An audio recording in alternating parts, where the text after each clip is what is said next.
On a cette question de savoir si la démocratie fonctionne bien en Côte d'Ivoire. L'élément très important, c'est le verbe fonctionner. Ici, le fait d'évoquer si la démocratie fonctionne bien ou pas, c'est de montrer si ce qui est attendu, c'est-à-dire ce qui devrait être, est en réalité. Donc, lorsqu'on prend le cas de la Côte d'Ivoire et qu'on rapporte la démocratie, on se rend compte qu'il y a certains éléments qui sont les bases de la démocratie qu'on retrouve en Côte d'Ivoire, les bases fondamentales surtout. Par exemple, la démocratie à Athènes demandait à ce qu'on ait l'isogorie, l'isocratie, qui sont des éléments tels que le fait que tout le monde soit égaux devant la loi, le fait que tout le monde participe au jeu électoral. Il y a également ce qu'on appelle l'isocratie et plusieurs autres éléments. Et lorsqu'on regarde cela en Côte d'Ivoire aujourd'hui, on se rend compte qu'effectivement, les Ivoiriens participent au jeu électoral. Effectivement, la Côte d'Ivoire permet à ce que tous les Ivoiriens soient égaux au niveau du jeu électoral. Effectivement, il y a également un élément qu'on appelait la philanthropie qui existe encore. Effectivement, il y a un élément qu'on appelait la participation gouvernementale de tous, donc le fait que la population participe, qui existe également encore en Côte d'Ivoire. Donc oui, le gouvernement... Quand on parle de la démocratie, on se permet de dire beaucoup de choses. Et quand vous parlez de l'égalité devant la loi, mais moi je me demande, est-ce qu'un petit Suré de mon quartier à Koumassi, à Makori ou au quartier Wolof peut se permettre de convoquer un ministre? Est-ce qu'on parle effectivement d'égalité devant la loi? Mais c'est quoi cette démocratie? Mais je vous rappelle, depuis 1990, nous avons célébré le multipartisme. Le président Félix Houphouët-Boigny, il est allé au-delà de l'article 7 parce qu'il craignait le tribalisme. On a eu plus d'une centaine de partis politiques. 90-95, la personnification du pouvoir, la chosification de nos institutions. 99, le premier coup d'État du pays de la paix. 2002, la rébellion. Est-ce qu'on doit parler de démocratie en Côte d'Ivoire? Est-ce que la démocratie fonctionne?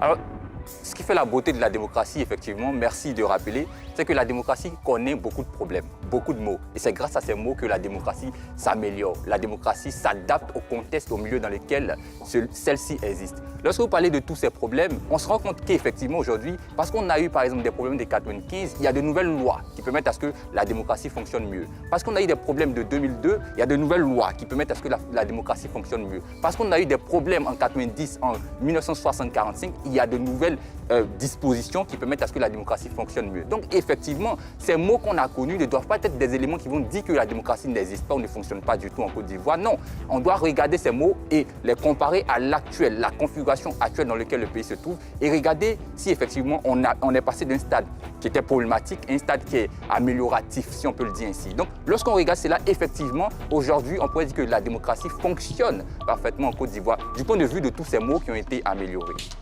Monsieur Josias, je voudrais bien adhérer à cet idéal, mais vous devez comprendre que nous n'avons pas encore la taille de cette démocratie. Nous n'avons pas encore la forme de cette démocratie. Parce que quand Bertrand Badi nous parle de l'État importé, mais revenons à la définition originelle et originale de cette démocratie. Le berceau de cette démocratie, c'est la Grèce antique, c'est Athènes. Mais ils étaient fiers de dire que cette démocratie, c'était leur valeur, leur identité culturelle, la marque distinctive de la Renaissance en Europe. Mais aujourd'hui, faisons le bilan de cette démocratie. Est-ce qu'elle fonctionne? C'est 3000 morts. Est-ce que c'est ça la démocratie? À chaque fois qu'on parle d'élection, il faut s'attendre à une crise post-électorale. C'est ça la démocratie qui fonctionne? C'est quoi la démocratie chez nous?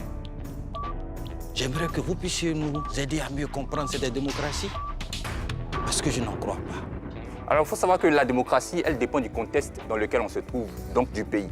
Lorsqu'on prend par exemple les États-Unis d'Amérique, qui représentent la plus grande démocratie du monde, on se rend compte que très récemment, il y a eu un problème, un litige au niveau suite à l'élection présidentielle où le président Donald Trump devait quitter la présidence et il y a eu des partisans du président qui sont arrivés pour pouvoir créer des événements. On se rappelle de ça. On est également au Brésil avec M. Jair Bolsonaro, les événements qui sont survenus, identiques à ceux de M. Donald Trump, mais ce ne sont pas des pays où l'on va se poser des questions sur la démocratie.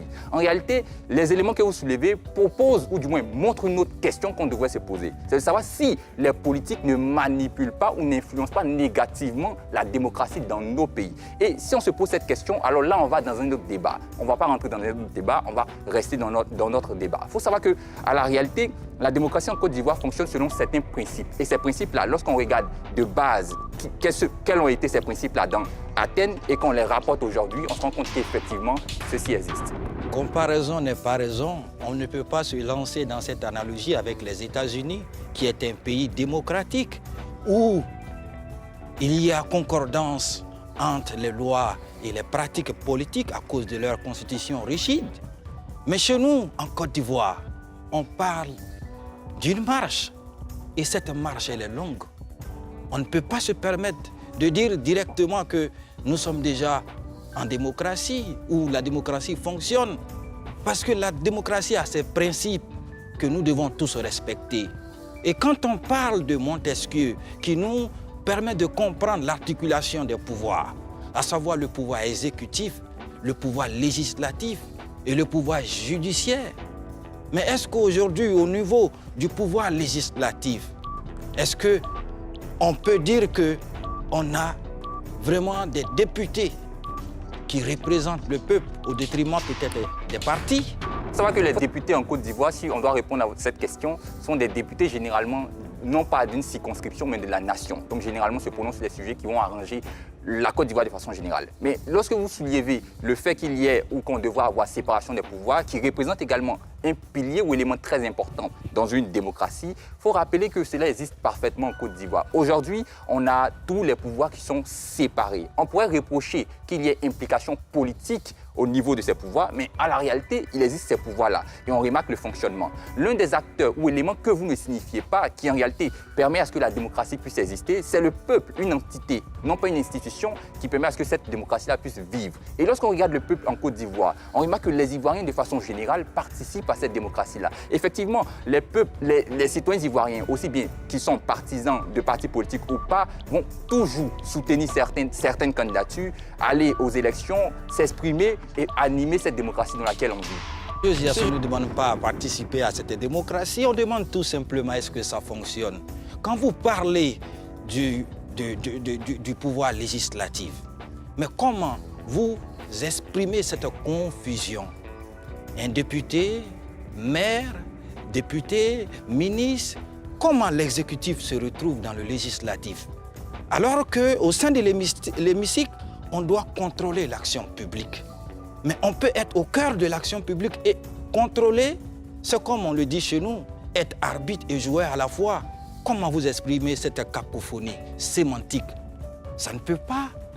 Mais pour qu'il y ait la démocratie, quand on n'est pas prêt à porter la robe de la démocratie, il faut rester soi-même.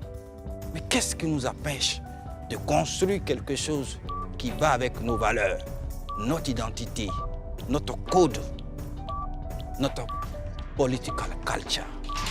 Comme je l'ai signifié d'entrée de jeu, toutes les démocraties sont adaptables et répondent généralement au contexte dans lequel on les met. Donc lorsqu'on prend une démocratie comme celle de l'Espagne, on aura par exemple un roi. Mais qu'est-ce qu'un roi fait dans une démocratie? On parlera des monarchies, mais effectivement, il y a un roi dans la démocratie espagnole, de même que la démocratie au Royaume-Uni. Donc, on ne va pas dire que ces pays-là n'ont pas de démocratie. Donc, lorsqu'on revient dans le cas de la Côte d'Ivoire, il y a certains éléments qui ne vont pas nécessairement exister dans d'autres pays, mais qui caractérisent notre démocratie dans une certaine manière. Donc, lorsque vous soulevez certains éléments, il faut reconnaître que contextuellement, ces éléments-là ont leur place. Ça, c'est pour signifier, du moins, recadrer le fait que la démocratie, contextuellement, existe ou du moins met en avant certains éléments qui prouvent que, contrairement à d'autres pays et leur manière de fonctionner, en Côte d'Ivoire, on a une démocratie qui fonctionne également à sa manière. Mais je rappelle encore, lorsqu'on parle de fonctionnement, ce sont des objectifs et des éléments. Qu'est-ce qui devrait être? Est-ce que cela est? C'est sur cette base-là qu'on devra aller pour expliquer le cas de la Côte d'Ivoire. Oui, je vais me permettre, M. Josias, de vous faire preuve de marquer ma preuve de largesse envers vous.